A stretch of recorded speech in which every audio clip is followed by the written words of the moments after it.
পাখিকে কেন্দ্র করে এলাকায় ব্যাপক উত্তেজনা ছড়িয়ে পড়ে বৃহস্পতিবার হুগলির আরামবাগ পৌরসভার 11 নম্বর ওয়ার্ডের বসন্তপুর মোড় সংলগ্ন একটি ইংরেজি মাধ্যম স্কুলের কাছে। দুজন বালককে মারধর করার অভিযোগ উঠল ওই এলাকার একটি ইংরেজি মাধ্যম স্কুলের এক অভিভাবকের বিরুদ্ধে। যদিও ওই অভিভাবক মারধরের ঘটনার কথা অস্বীকার করেছে। এই ঘটনায় এলাকায় ব্যাপক উত্তেজনা ছড়ায়।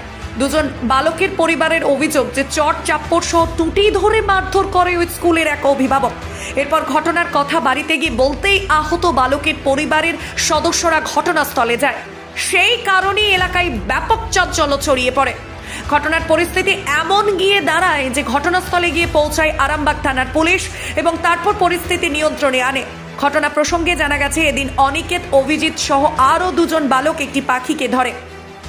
সেটা দেখে অভিভাবক বালকদিকে পাখিটাকে ছেড়ে দিতে বলতেই সেই বালকরা ছেড়ে দেয় বলে তারা দাবি করেছে। তা সত্ত্বেও মারধর করে স্কুলের ওই অভিভাবকটি। এই ঘটনায় পুলিশ ওই অভিভাবক সহ আরও একজনকে আটক করে থানায় নিয়ে যায়।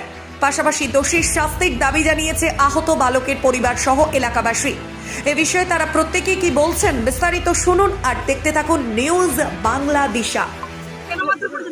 আমি কেন মারধর করতে যাবো? কোনো মারধর হয়নি। একটা পরিযায়ী পাখিকে নিয়ে যাচ্ছিল, মেরে সেটাকে আমি পাখিটাকে ছাড়িয়ে পাখিটাকে উড়িয়ে দিয়েছি। আজ ওখানকার স্থানীয় লোকেরা তার জন্য আমাকে সহায়তা করেছে।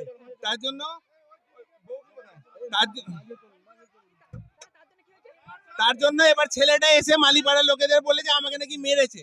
এটা মিথ্যে অভিযোগ দিয়ে আরে আমার বউকে ঘিরে দিয়েছে। সমস্যা হয়েছিল আমাদের একটা ভাইপো 10 বছরের ভাইপো একটা মাঠে গেছিল, মাঠ থেকে একটা পাখি মেরেছিল। পাখি মারা নিয়ে সমস্যা, পাখি মেরেছিল, পাখিটা মরেনি, সে জ্যান্ত নিয়ে এসেছিল। এইরকম একটা ছোট্ট ভাইপো, এরকম একটা ছোট্ট ভাইপো নিয়ে আসছিল।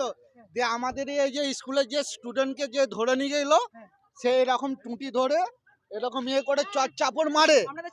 হ্যাঁ, আমাদের ছেলেকে মারধর করে। দিয়ে মারার পর দিয়ে এই ছেলে কাঁদতে কাঁদতে আমাদের বাড়ি আসে। বাড়ি আসার পর দিয়ে আমরা যাই, এরকম করে দেখো, এরকম করে মেরেছে, জানো তো, টুটি ধরে। পর আমরা ঘটনাস্থলে আমি সায়ন বলছি, জানতে পারি যে বিষয়টা কি ব্যাপার হয়েছে। আছে, জানো তো, আমারই মামার ছেলে। আরে এই যে স্কুল থেকে যাকে ধরে নিয়ে গেল, নাম বলতে পারছি না, সে ইয়ে করে, সেই মারধর করে। এরকম করে মারধর করে, না স্যার কেউ না, ওর হ্যাঁ ওর ছাত্রী, ওর মেয়ে এই স্কুলে পড়ে, দিতে এসছে।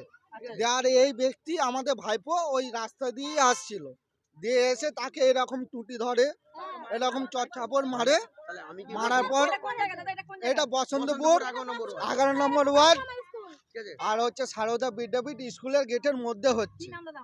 সৌরভ মালিক, অনিকেত মালিক, 10 বছর। আমরা বিচার চাইছি। পুলিশকে ওই ব্যক্তিকে আটক করে নিয়ে গেছে। হ্যাঁ, আটক করে নিয়ে গেছে, আমরা তার শাস্তি চাই।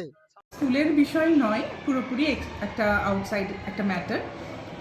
যতটুকু আমরা শুনলাম যে হঠাৎ করে শুনলাম যে বাইরে একটা ঝামেলা হচ্ছে, এবং তারপর যেটা অন্যদের মুখে শুনলাম যে আমাদের স্কুল থেকে নিয়ে বেরোচ্ছিল এরকম কোনো গার্জেনের সঙ্গে হয়তো লোকাল কোনো ছেলের একটা তর্ক বিতর্ক কিছু হয়েছে। এক্স্যাক্ট ম্যাটারটা আমরা জানি না, এবং কিছু বুঝে ওঠার আগেই দেখলাম আমাদের সমস্ত গার্জেনকে আটকেছে বেরোবার জায়গা থেকে। এবার এইটুকুই আপাতত আমি জানি। আমাদের যে সমস্ত বাচ্চারা স্কুলে ছিল তাদেরকে সেফটি দেওয়াটা আমাদের কাছে মেইন ছিল। সেজন্য আমরা আর বাইরে কেউ যাইনি, পুলিশকে জানাই এবং পুলিশ ম্যাটারটা সলভ করে। আপনার নাম, শুভ নাম? ডক্টর পূজা ভট্টাচার্য। কোন স্কুল এটা? সারদা বিদ্যাপীঠ।